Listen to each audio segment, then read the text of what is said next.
Hari itu adalah hari istimewa bagi keluarga besar Ahmad Dhani dan Maya Estianty. Al-Ghazali, putra sulung mereka, resmi menikah. Gaun pengantin berkilau, senyum bahagia dari sang mempelai, dan saksi mata yang tertuju pada pelaminan utama. Namun, satu momen paling mencuri perhatian justru terjadi di luar panggung. Sebuah pertemuan yang tak pernah benar-benar diantisipasi, namun menyimpan begitu banyak makna. Maya Estianty dan Mulan Jameela berada dalam satu ruangan untuk pertama kalinya dalam momen keluarga yang sangat sakral.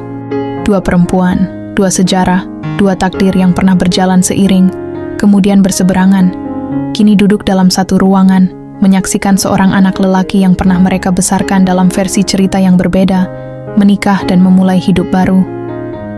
Maya, elegan dan tenang ditemani Irwan Musri. Sementara, Mulan Jameela, anggun dalam balutan kebaya, mendampingi Ahmad Dhani, suaminya, yang kini menjadi ayah dari anak-anak yang berbeda. Tatapan mereka tak saling mencari. Namun kamera menangkap detik kecil ketika mata mereka nyaris bertemu. Hanya sekejap.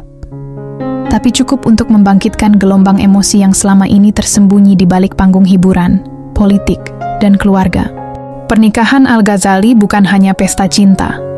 Bagi publik Indonesia yang tumbuh bersama kisah Ratu, hari itu menjadi panggung pertemuan dua mantan rekan duet yang kini berdiri dalam peran masing-masing, sebagai ibu, istri, perempuan, dan legenda. Dan dari titik inilah kisah Ratu. Kisah di balik tahta musik pop Indonesia kembali dikenang, karena setiap akhir memiliki awal, dan setiap pertemuan menyimpan jejak sejarah.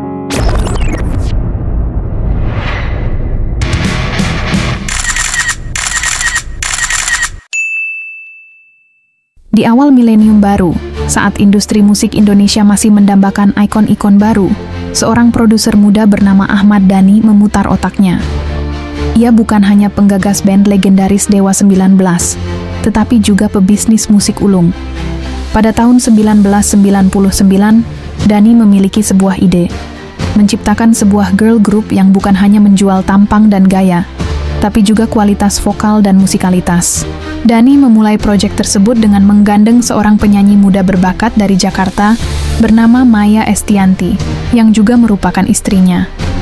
Maya saat itu dikenal sebagai musisi studio yang sering tampil di balik layar, membuat aransemen, bermain keyboard, menciptakan lagu, namun jarang menampakkan diri sebagai ikon. Padahal, darah musik sudah mengalir deras dalam dirinya sejak kecil.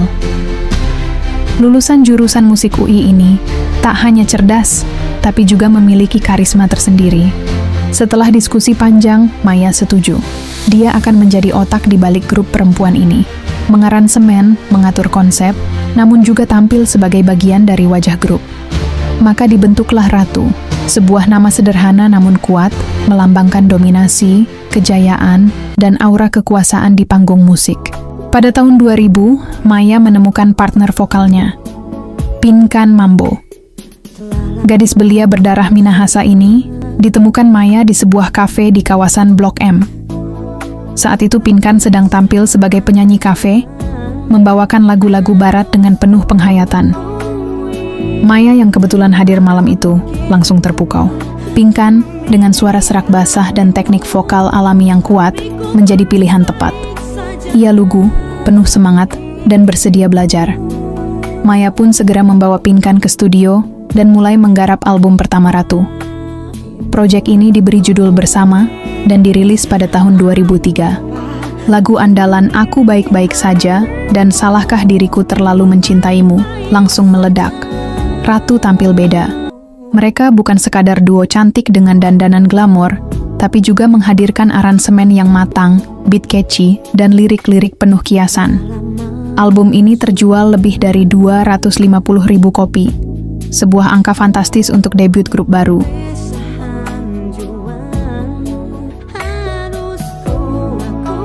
Namun kejayaan awal ini tidak berlangsung lama.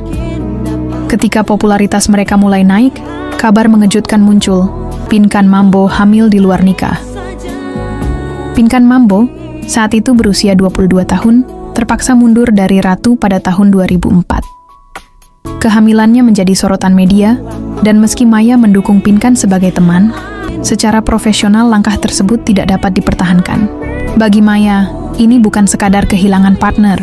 Ini soal mempertahankan proyek yang sudah dibangun dengan susah payah.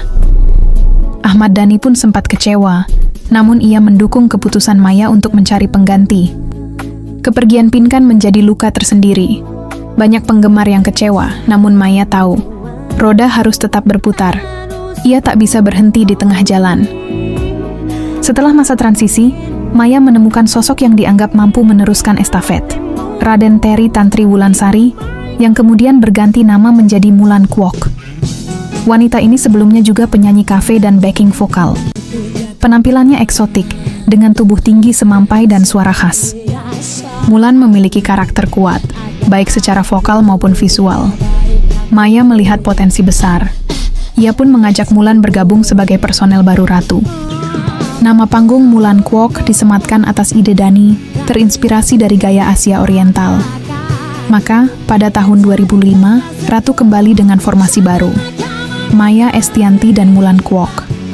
Album baru bertajuk Ratu and Friends dirilis pada 2005. Lagu andalannya, Teman Tapi Mesra, atau yang populer disebut TTM, lagu ini langsung menjadi anthem baru anak muda Indonesia.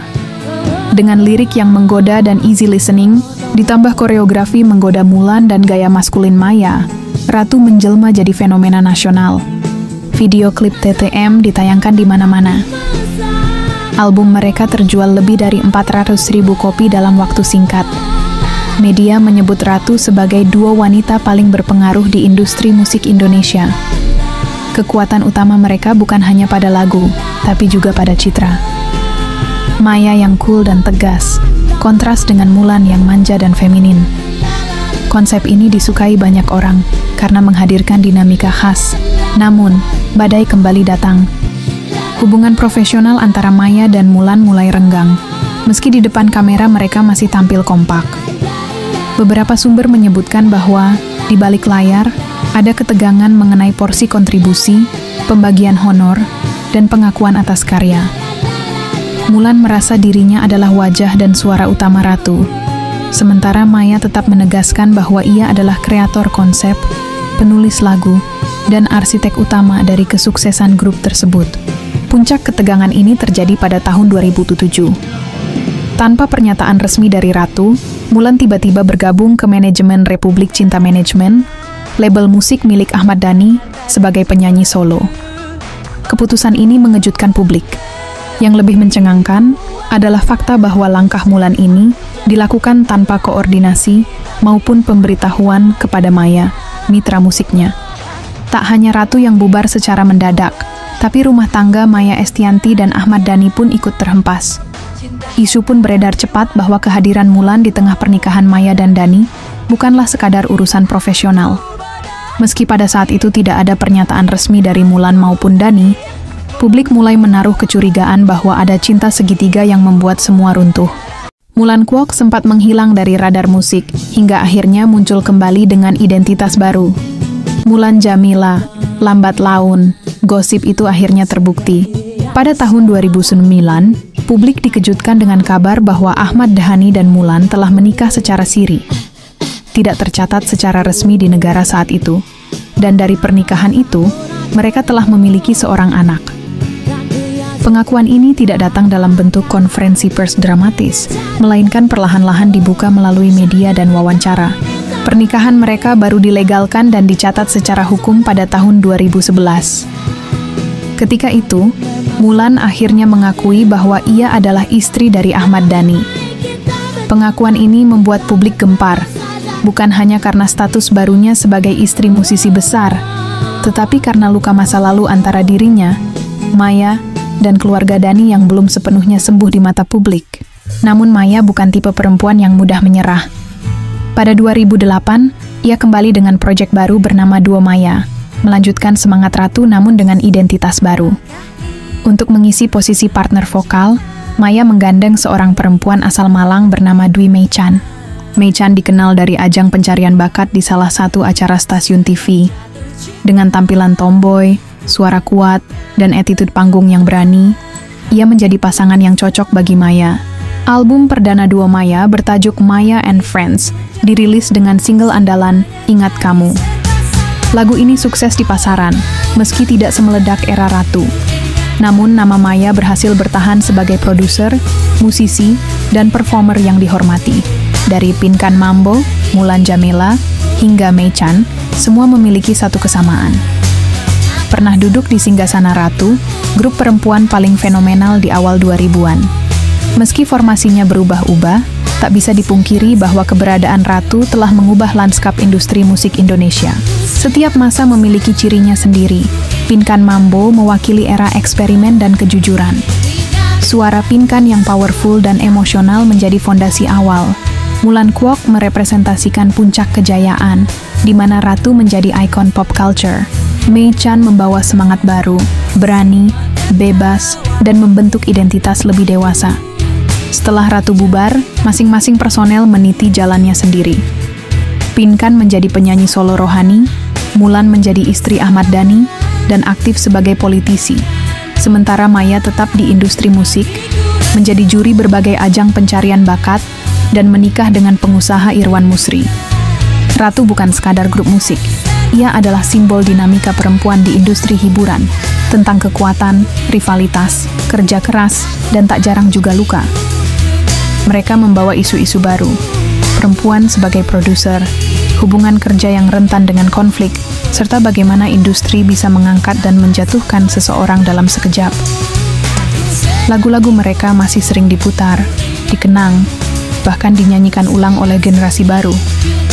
Kini, lebih dari 2 dekade sejak Ratu terbentuk, nama mereka masih terpatri kuat dalam sejarah musik Indonesia. Generasi baru mungkin mengenal mereka dari YouTube, TikTok, atau Spotify. Namun hanya mereka yang pernah hidup di masa itu yang tahu betapa besar pengaruh dua perempuan bernama Maya dan partner-partnernya dalam mengubah wajah pop Indonesia. Ratu boleh bubar, namun tahta mereka tetap dikenang. Dan kisah mereka akan terus hidup sebagai legenda.